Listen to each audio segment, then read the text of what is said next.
Hi, I'm John, and I'd like to show you what I built on my COVID vacation. It took me about 1.5 years to do this, but this is what I have done. Meet Frankenstein. All this was created from, let's just say pre-used pieces of metal. Okay? I got the parts off an antique bulldozer that had an aftermarket loader on it. I didn't like the loader, so I took it off. It's been laying in the weeds for several years. And I thought, what can I do with it? Let's build a backhoe. This piece right here that you see is the boom part of the loader. One half of it. From here to here. This piece that you see here was a piece of the other half that I cut off here and mounted it, turned it around, and mounted it here.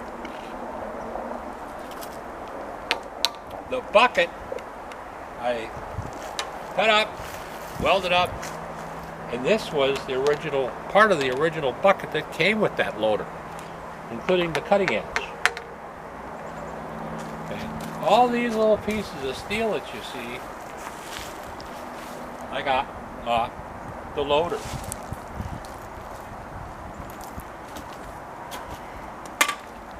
These pieces, the outriggers, came off a utility box that was outside, and they just threw it all away. So I threw it in the trunk of my car many years ago. And this is the outrigger. These are a disc that goes on a piece of farm equipment, and right down here is a spherical bearing that goes on the end of a hitch of a tractor. So this can all pivot to whatever it likes.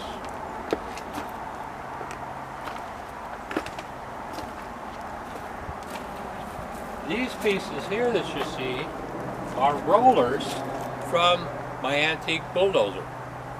When I rebuilt the undercarriage, I had some old pieces left over, so I used those as pivot points.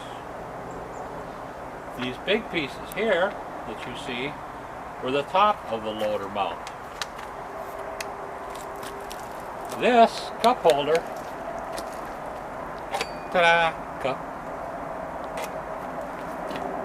They're not only a cup holder, they're useful for grabbing a hold of and climbing on. These cup holders were actually a 2-pound high pressure oxygen cylinder that I had, and I just cut it in half. Mounted it to a nut and put it on here.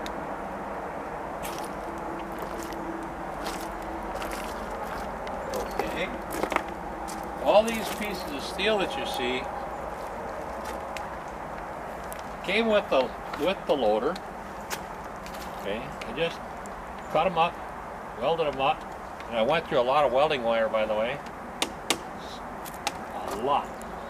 Even this column came off the loader. These pieces right here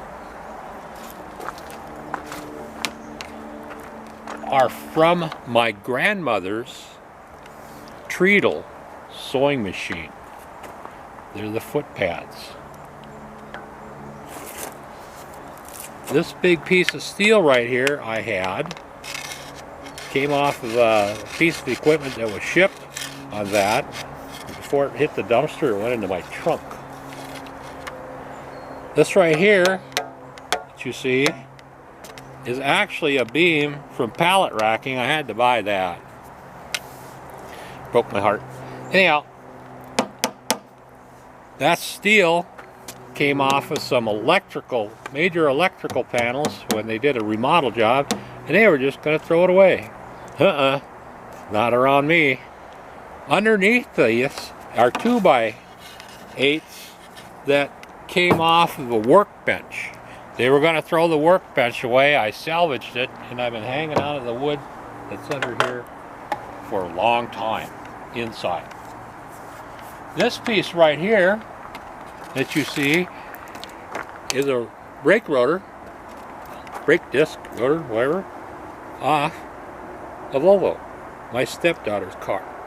When I redid her brakes, held onto the rotor. The pipe was it came off the trailer, part of it when I shortened it up. This piece here came off an antique horse-drawn sickle, John Deere sickle horse-drawn mower. It was a refurbished for them, or an aftermarket fix to transfer from horse-drawn to tractor-drawn. The seat I already had. I just already had that. Made the adjustment here. This seat actually does go back and forth and pivots. Under here is a 5-gallon gas can. I like to have it a little protected. The silvery pieces are a bag that comes with off my wife's ready-to-eat cooking meals. So I thought I'd salvage that, put the can in there. The saddle is made from a steel shelf. This step is part of a piece of an elevator mechanism that they threw away, part of the shaft alignment.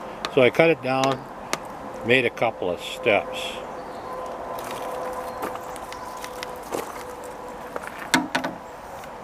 The hydraulic tank my neighbor gave me, them laying out in the weeds. So I put a new cap cover, new gauge, this and that, a few other things, cleaned it all up and the like.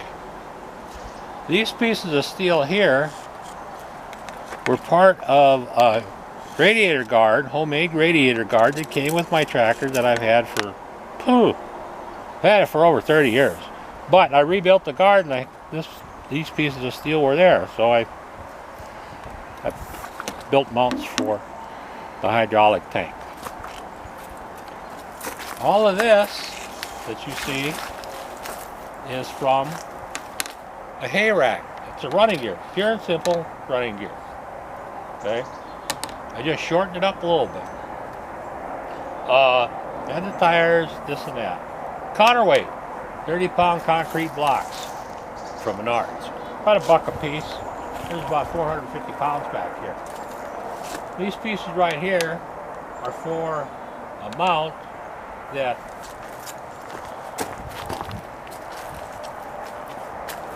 are the mounts.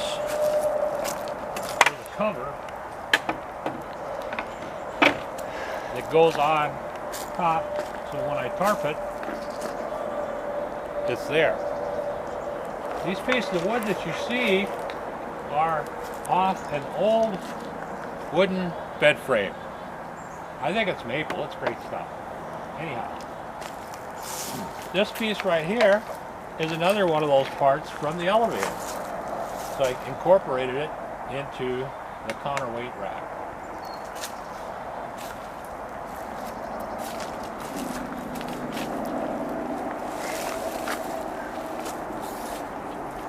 Now, as originally planned, which you don't see yet, and I haven't put it up front there's another rack that goes up.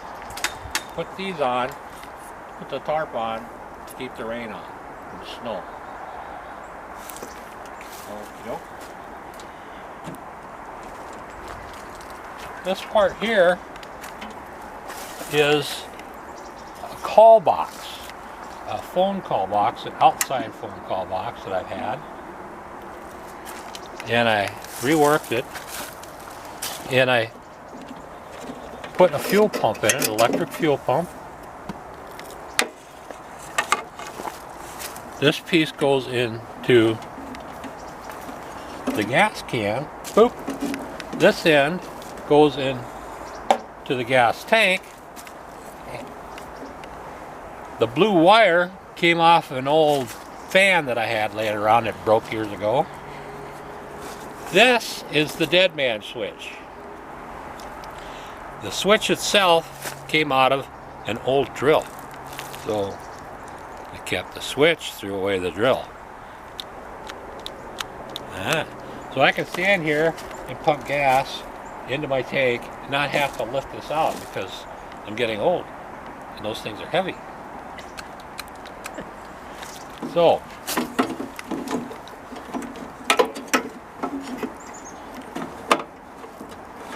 yeah, that all fits in there nice and neatly, as you can see.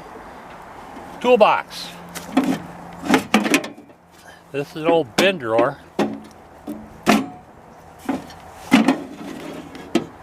That I cut down, welded back up. So this is a tool tray. And everybody knows that when you build something, it breaks.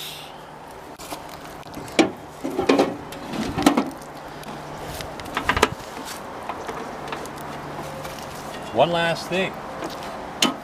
I had to get a different latch for it because the old one was just too wimpy. I don't know if you can see this. This latch here, these parts.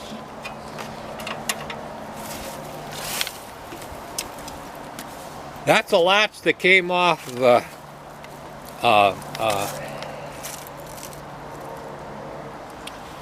shipping container, and the shipping container held a jet engine for Northwest Airlines, and somebody else got the container, and I got the latches. I had these for a long time.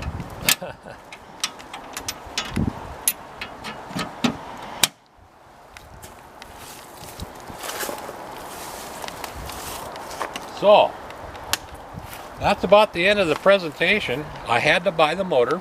I had the battery. I had to buy the pump, the hydraulic cylinders and the hoses and the like. So,